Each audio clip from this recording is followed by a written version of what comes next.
शेतकरी बांधवांनो, हा जो काही ऊसाचा प्लॉट आपण पाहत आहात, पूर्व हंगामी लागवड आहे आणि ऊसाचे पानं जर आपण पाहिले, आता ही व्हरायटी आहे PDN 13007.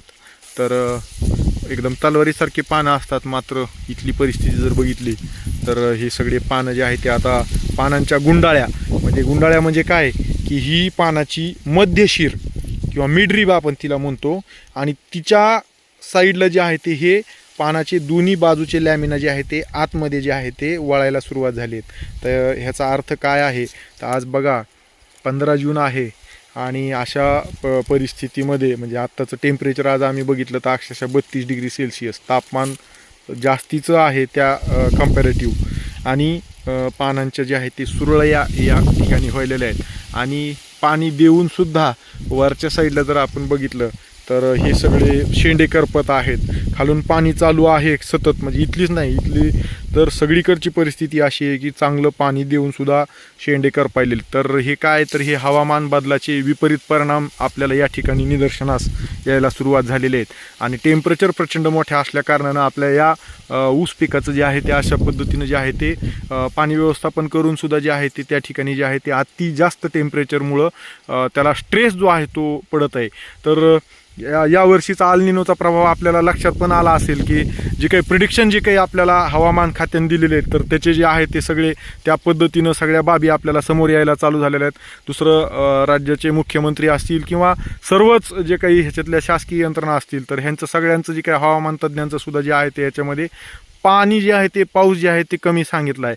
आणि अशा परिस्थितीमध्ये आता बऱ्याच ठिकाणी कापसं लावून लागवड जे आहे ते नियोजन केलं किंवा काही ठिकाणी लावले आहेत, कापसं उगवून येलेत.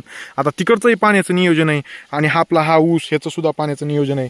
आता बघा इथं पाणी जे आहे ते व्यवस्थापन थोडंसं कापसाला तिकडं पाणी चालू केल्या कारणाने इकडं पाणी देणं शक्य झालं नाही. आता मोकाट जर पाणी आपण या ठिकाणी देत बसलो तर प्रचंड मोठ्या प्रमाणामध्ये पाण्याची जी आहे ते आपल्याला उपलब्ध त्या ठिकाणी लागणार आहे. आणि मोकाट पाणी दिल्यामुळं आपल्याला त्या ठिकाणी जे आहे ते पाण्याचं हे जे आहे ते अपव्ययसुद्धा जास्त होणार आहे. तर अशा ह्या सुरळ्या सगळ्या व्हायलेल्या आपल्याला हे पीकसुद्धा आपल्याला तगवायचं आहे, त्याचीसुद्धा आपल्याला त्या ठिकाणी उत्पादन घ्यायचं आहे.